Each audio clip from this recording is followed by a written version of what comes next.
In a world where the pace of change is constantly accelerating, it's easy to get left behind in the dust of yesterday's news, but hold on to your hats because what's coming down the pipeline is truly beyond imagination. So without further ado, let's dive in. One, the spending paradox. In recent times, the US has been gripped by a high degree of economic uncertainty.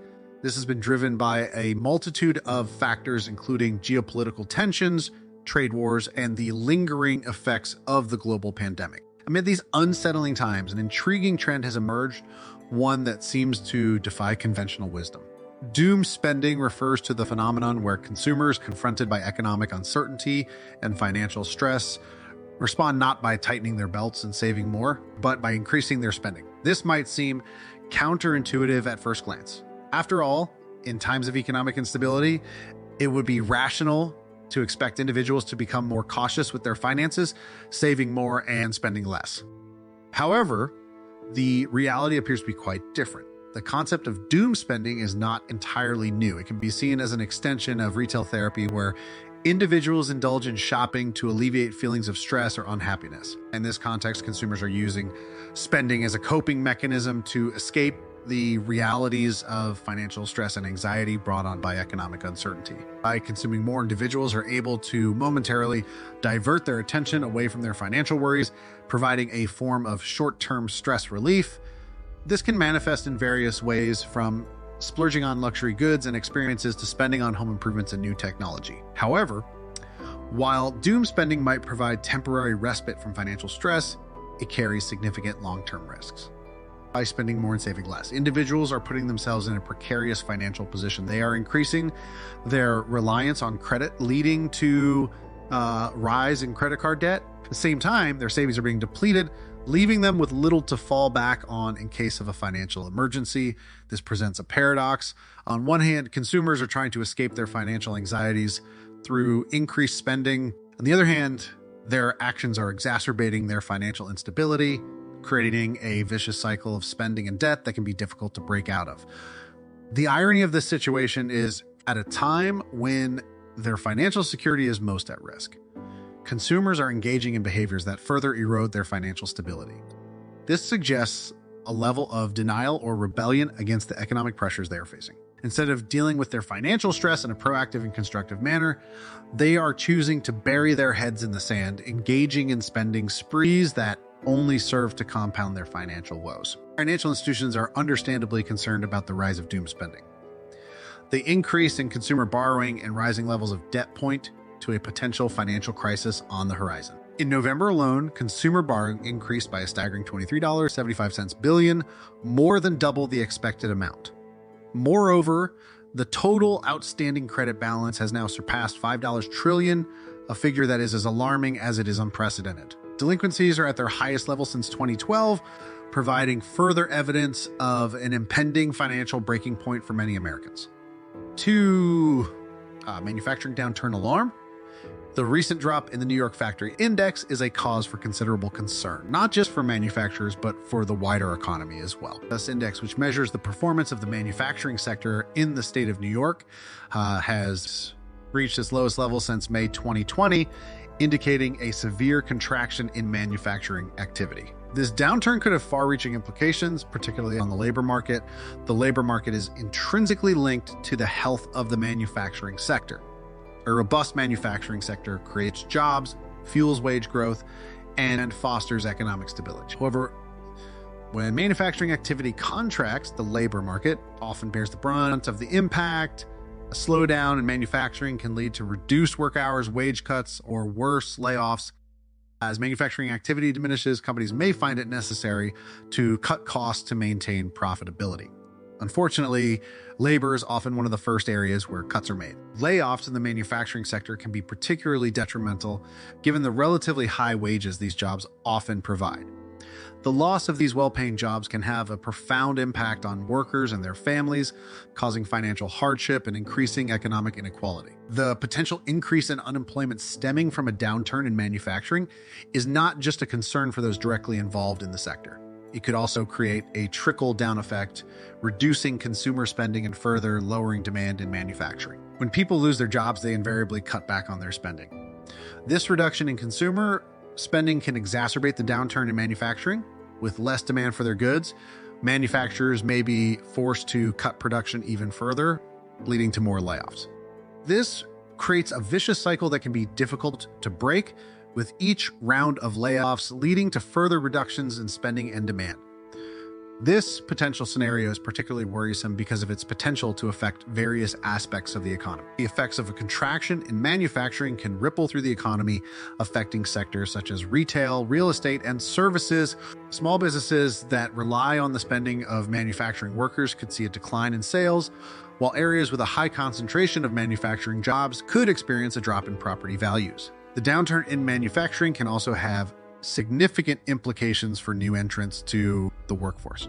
Graduates entering the job market may find fewer opportunities available, leading to higher rates of underemployment or unemployment among this group. This could have long-term impacts on their career trajectories and earning potential. The state of the manufacturing sector is often seen as a bellwether for the broader economy. Healthy manufacturing sector generally indicates a strong economy. A contraction in manufacturing can signal upcoming economic challenges. The recent drop in the New York Factory Index, therefore, raises concerns for American households, small businesses, and new workforce entrants. Interest hike impacts housing. The recent rise in interest rates by the Federal Reserve has triggered a series of reactions and concerns across various sectors of the economy. Among these, one of the most notable effects is the reduced demand for loans, a trend that is currently evident in the downturn of the mortgage market. This decline in loan demand poses significant challenges not only for individuals seeking to buy homes, but also for the broader economic landscape. When interest rates rise, borrowing becomes more expensive. This discourages consumers from taking out loans, leading to a decrease in loan demand. The mortgage market, in particular, is highly sensitive to changes in interest rates. When rates go up, the cost of borrowing to buy a house increases, making homeownership less affordable for many people. This can result in fewer people applying for mortgages, leading to a downturn in the mortgage market. This current scenario is particularly concerning given the crucial role that the housing market plays in the overall economy. Housing is often the largest single investment for many households, and the health of the housing market can significantly impact consumer spending and confidence. A downturn in the mortgage market can, therefore, have a ripple effect on the economy, affecting everything from construction jobs to retail sales. Moreover, the decline in mortgage demand due to rising interest rates comes at a time when other indicators are showing contradictory signals. There has been a surge in building permits, which typically signals builders' optimism about future demand for homes. However, this could potentially be a misjudgment on the part of builders. If the demand for mortgages continues to decline due to high interest rates, it could lead to an oversupply in the housing market. This oversupply could result in falling home prices and an increased number of unsold inventory. Builders may have to resort to price cuts to sell their properties, further adding to the downward pressure on home prices. High mortgage rates also raise questions about the sustainability of the housing market. If homes become less affordable due to high borrowing costs, it could lead to a slowdown in the housing market. This could have a knock-on effect on other sectors of the economy, as reduced demand for homes can lead to job losses in construction and related industries. The downturn in the mortgage market also poses significant risks for banks. An ailing real estate market can lead to an increase in loan defaults, which can erode banks' loan portfolios. Falling property values can further exacerbate this problem by reducing the collateral value of mortgage loans. In response to these risks, banks may decide to tighten their lending standards. This could limit credit availability for both home buyers and builders, further dampening activity in the housing market. In light of these challenges, Bank of America's Brian Moynihan has suggested that individuals adopt prudent financial strategies. These include reducing debt and saving more in anticipation of higher borrowing costs. Such measures can help individuals navigate the uncertain economic landscape and ensure their financial stability. Finally, it's important to remember that the Federal Reserve's actions have a direct impact on personal finances. Higher interest rates increase the cost of various forms of debt, including credit cards, mortgages, and car loans. As such, the Fed's rate hikes serve as a reminder of the need for careful financial planning and management. The new dilemma, the recent Economic Forum's discussion on a new health crisis termed X, reminiscent of zombification scenarios from popular fiction like The Last of Us, has sparked a wave of concern and an increased emphasis on preparedness. One of the most notable responses to this potential crisis is the surge in emergency preparedness activities. such as stockpiling long shelf life food and exploring self-powered heating solutions. Emergency preparedness refers to the measures taken in anticipation of potential disasters or emergencies. These measures are designed to minimize the impact of such events on people's lives and maintain or quickly restore essential services. In the context of the potential health crisis discussed at the Economic Forum, emergency preparedness takes on a new level of importance. The stockpiling of long shelf life food is one key aspect of this preparedness. In the event of a major health crisis, access to fresh food may be disrupted. This could be due to interruptions in transportation, closure of grocery stores, or other factors. Stockpiling food with a long shelf life ensures that individuals and families have a reliable source of nutrition, even in the face of such disruptions. However, stockpiling food is not just about having enough to eat. It's also about ensuring a balanced diet to maintain good health during a crisis. This means stocking up on a variety of foods, including grains, proteins, fruits, and vegetables, all of which can be found in long shelf life formats such as canned goods, dried foods, and freeze-dried meals. Another aspect of emergency preparedness that has seen increased interest is the exploration of self-powered heating solutions. A major health crisis could disrupt energy supplies, leaving homes without heat. This could be particularly problematic in colder climates or during winter months. Self-powered heating solutions such as wood-burning stoves or solar-powered heaters provide a way to keep homes warm independently of the grid. These preparedness measures reflect a broader concern about the potential impacts of a major health crisis on everyday life. In addition to disrupting food and energy supplies, such a crisis could strain healthcare systems, overwhelm emergency services, and cause widespread fear and panic. Moreover, these concerns extend to the economy's fragility in the face of such a crisis. There are questions about the security of savings and investments, the stability of the job market, and the overall resilience of the economy.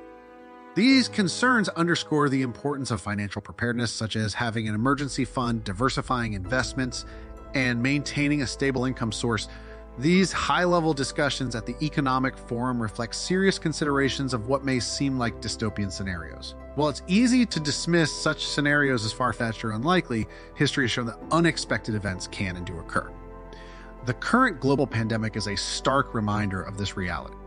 5. DC corporate strategy uncertainty. The recent surge in corporate profit margins, partly fueled by pandemic-related consumer spending, has been a silver lining amid the economic turmoil. However, as we move forward, there's growing uncertainty surrounding how corporations will adapt and maintain these elevated profit margins, especially if consumer spending declines due to depleted savings and growing debt. Corporate adaptation strategies are crucial in determining a company's ability to weather financial storms and maintain profitability. These strategies can range from cost-cutting measures and layoffs to restructuring operations and exploring new markets. However, the effectiveness of these strategies in sustaining profit margins amidst a potential decline in consumer spending is uncertain. One of the primary concerns is the impact of these strategies on the broader economy. For instance, cost-cutting measures, while beneficial for maintaining corporate profits in the short term, can have detrimental long-term effects. These measures often involve layoffs or wage cuts, which can lead to a decrease in consumer spending power. This can further exacerbate the economic downturn, creating a vicious cycle of reduced spending and declining profits. Similarly, reduced investments in areas such as research and development or capital infrastructure can hamper long-term growth prospects. While these reductions may help sustain profit margins in the immediate future, they could stifle innovation and productivity growth in the long run, potentially leading to a decline in competitiveness and profitability. Moreover, the ripple effects of corporate adaptation strategies could extend beyond the companies themselves. For instance, layoffs and wage cuts can increase unemployment rates and reduce household incomes, thereby affecting consumer confidence and spending patterns. This could have a knock-on effect on other businesses, particularly small and medium-sized enterprises, which rely heavily on consumer spending. There's also the question of how these strategies will affect different sectors. Some industries, such as technology and healthcare, may be able to sustain high profit margins due to the nature of their products and services, which remain in demand regardless of economic conditions. However, other sectors, particularly those reliant on discretionary spending, may face significant challenges in maintaining profitability. The financial strain on the average American in this scenario is a significant concern.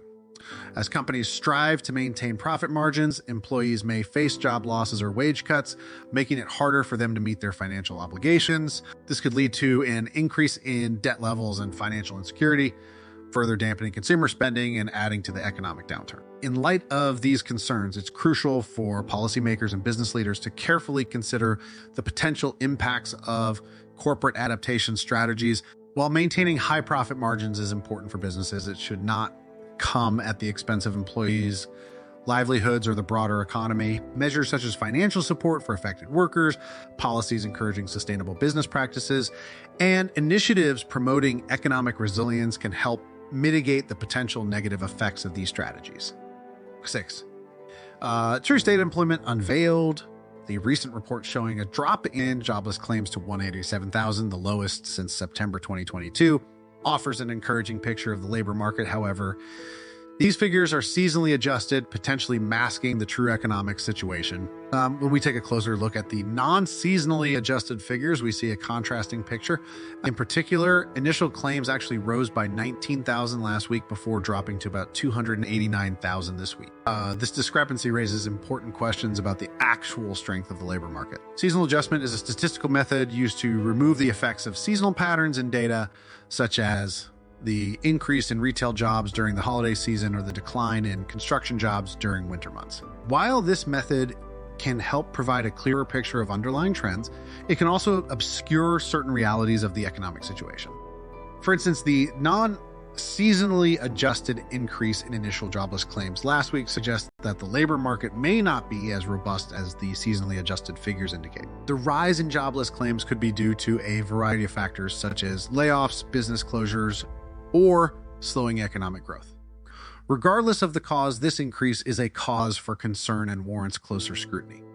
Moreover, the drop in initial claims to about 289,000 this week, while positive development, still represents a significant number of individuals who have recently lost their jobs. This figure, coupled with the increase in initial claims last week, paints a more volatile picture of the labor market than the steady decline suggested by the seasonally adjusted numbers.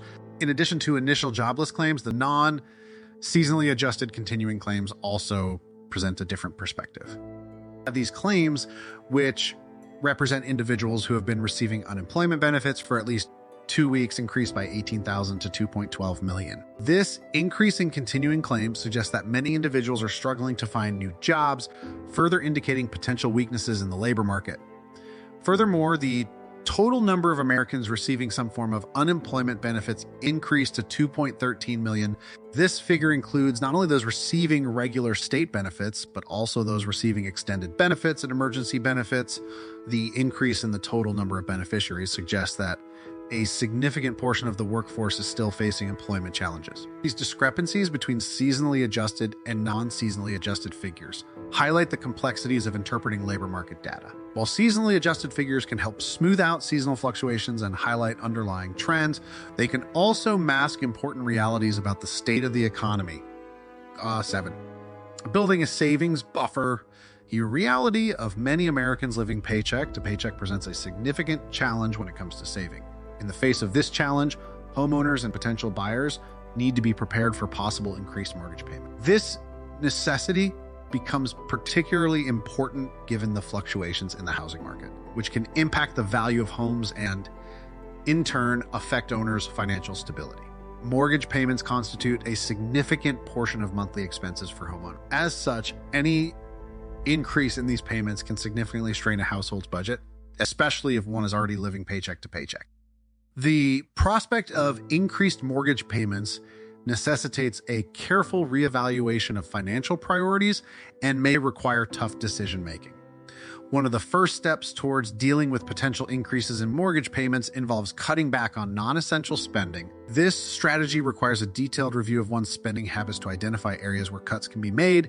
Non-essential spending could include expenditures on dining out, entertainment, luxury goods, and other discretionary purchases. While making these cuts can be challenging, especially if they involve lifestyle changes, they can free up funds that can be allocated towards increasing mortgage payments or building a savings buffer. Another key strategy involves seeking ways to incrementally increase income. This could involve pursuing a promotion or raise at work, taking on a second job, or exploring side gigs. While these methods may require additional time and effort, the additional income can provide a crucial cushion against potential mortgage payment increases. Even as these strategies are pursued, it's important to recognize the significance of even small amounts saved. These savings can provide a vital safety net in times of economic hardship, such as job loss, illness, or unexpected expenses. Regularly setting aside even small amounts of money can build up over time, providing a buffer that can help manage increased mortgage payments or other financial challenges. However, preparing for potential increased mortgage payments goes beyond just financial adjustments.